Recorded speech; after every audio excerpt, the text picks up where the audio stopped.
Beberapa sentimen yang berkembang yang berhasil dihimpun oleh tim redaksi kami dan semoga bisa menjadi salah satu referensi untuk Anda. Dan kami ingatkan kembali Anda masih bisa berpartisipasi di WhatsApp interaktif di 0812 di 8788 di 3723 seperti yang tertera di layar televisi Anda nantinya.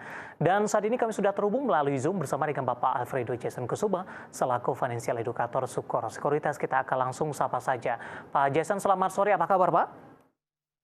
Selamat sore Pak David, kabar baik. Terima kasih Pak Jason sudah meluangkan waktu di IDX Channel. Tampaknya kabar kurang baik datang dari indeks harga saham gabungan ini Pak. Hari ini lagi-lagi mengalami koreksi yang cukup dalam di atas 1%. Level psikologis 7.100-an kembali ditinggalkan. Pak Jason cukup banyak analisis, cukup banyak perkiraan di sepanjang perdagangan hari ini. Kalau indeks harga saham gabungan tidak mampu ditutup di atas level 7.100-an di perdagangan hari ini, kemungkinan ruang terbuka cukup dalam, ini semakin akan besar ke depannya. Bagaimana analisis Anda? Ya, jadi kalau kita melihat secara teknikal memang untuk saat ini pergerakan dari IHSG ini sudah menyentuh kembali MA200 ya. Jadi kemarin itu di hari Senin itu sempat menyentuh MA200 lalu kembali rebound dan sekarang kembali lagi menyentuh lagi di MA200 di sekitar level 7.047. Kalau kita mau bicara secara supportnya memang untuk saat ini support kuatnya yang menahan pergerakan dari IHSG sendiri ada di level 7.000 sampai dengan 6.950.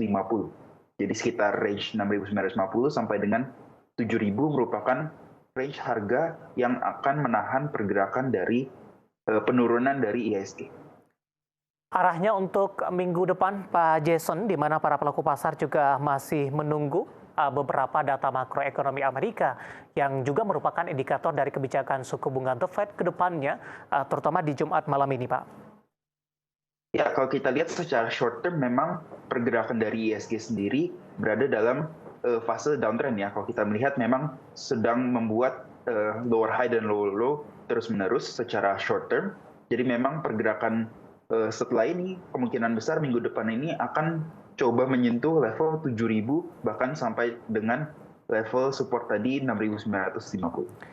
Baik, Pak Jason, dari sisi sektoral, perbankan big cap yang nilai kapitalisasinya cukup besar, kontribusinya terhadap indeks harga saham gabungan cukup besar, hari ini kembali melemah cukup dalam, Pak. Yang cukup menonjol, Pak Jason, ini saham BBRI, Pak. Hari ini mengalami koreksi yang cukup dalam, melemah di atas 6%, 6,21%, sudah meninggalkan level 5 ribuan, sudah meninggalkan level 4.900-an. Dan kebetulan, Pak Jason, beberapa penanya di WhatsApp interaktif kami juga menanyakan perkembangan saham BBRI ini. Saya akan langsung coba bacakan Pak Jason. Yang pertama ada Bapak Susilo di Blitar, analisisnya untuk BBRI yang hari ini turun tajam. Kemudian BBRI juga ditanyakan, saya akan coba cek, ada Bapak Inder dari Bali. Terima kasih juga sudah bergabung. Apakah sekarang sudah boleh average untuk BBRI? Sudah punya ambil posisi di 4950. Analisis Anda untuk BBRI? Ya, kalau kita lihat BBRI memang berbeda sendiri ya. Kalau kita bandingkan dengan ketiga bank lainnya, kalau kita lihat BBRI sendiri dari titik tertingginya atau all time high-nya sudah turun sekitar 22% sampai dengan hari ini. Kalau kita lihat memang sekarang ini di level sekarang 4.800-an ini merupakan level support yang cukup kuat yang dapat menahan pergerakan dari BBRI. Kalau kita lihat memang supportnya sendiri ada di sekitar 4.700 sampai dengan 4.800 dan memang semoga support kuat ini dapat menahan penurunan dari BBRI dan semoga di minggu depan kita bisa melihat BBRI ini kembali rebound lagi. Baik, ambil posisi di 4950 di hold saja, Pak. Di 490 saya sarankan untuk hold aja, cukup rendah kalau kita bandingkan dengan penurunan harga BBRI sendiri, tapi waspada aja kalau ternyata BBRI ini turun di bawah 4.700, sorry. 4.700 merupakan level krusialnya untuk BBRI. Baik, yang ingin cicil beli Pak Jason? Ya, untuk yang ingin cicil beli sendiri, untuk saat ini belum disarankan, kita mendingan tunggu dulu kelihatan ada pergerakan atau rebound dari harga BBRI sebelum kita mengambil keputusan untuk buy.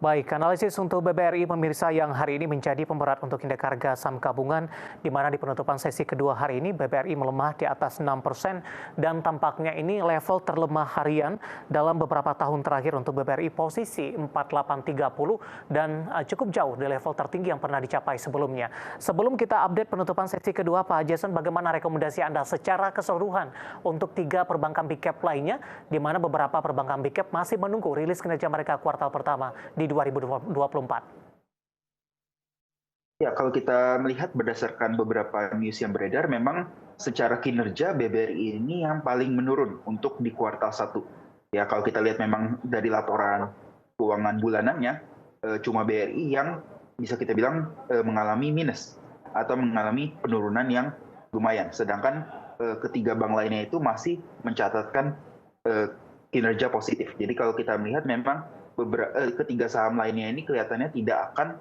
mengikuti pergerakan atau penurunan dari BBRI sendiri. Baik, analisis dari beberapa saham perbankan big cap pemirsa, di mana BBRI mengalami tekanan yang paling dalam hari ini 4830 dan lagi-lagi keputusan investasi tetap ada di tangan pemirsa IDX Channel.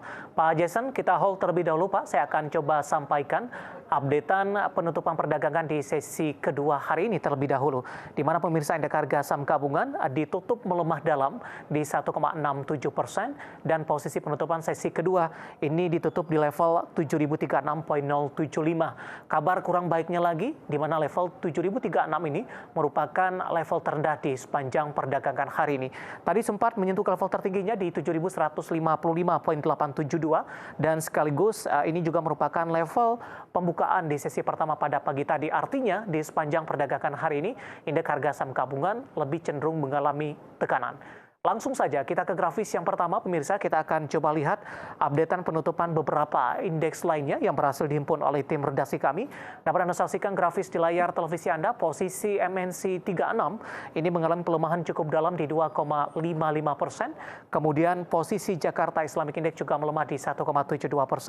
LQ45 melemah di 2,68%.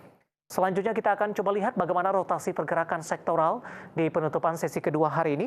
Konsumsi non-primer melemah di 2,80%. Kesehatan juga mengalami pelemahan yang cukup dalam di 2,25%. Properti tertekan di 0,66%, infrastruktur juga melemah di 0,44%. Selanjutnya saham-saham yang hari ini menjadi penopang indeks harga saham gabungan sehingga tekanan yang terjadi tidak semakin dalam. Kita ke grafis selanjutnya, deretan top gainers ada Brent menguat di 8625, Cuan juga menguat di 8375, PTRO juga menguat di 5275, tampaknya didominasi oleh saham-saham grup Prayogo Pangestu, dan ETLA juga menguat di Rp290 per sahamnya. Kemudian terakhir pemirsa, kita akan coba lihat saham-saham yang hari ini menjadi pemberat. Untuk indeks harga saham gabungan tampaknya didominasi oleh saham-saham perbankan big cap, BBRI, BMRI, BBNI, dan terakhir ada Bumi yang sudah naik signifikan dalam beberapa hari terakhir. Hari ini juga mengalami aksi profit taking. Itu dia updatean penutupan perdagangan di sesi kedua dan semoga bisa menjadi referensi untuk Anda terutama dalam menghadapi perdagangan di pekan depan.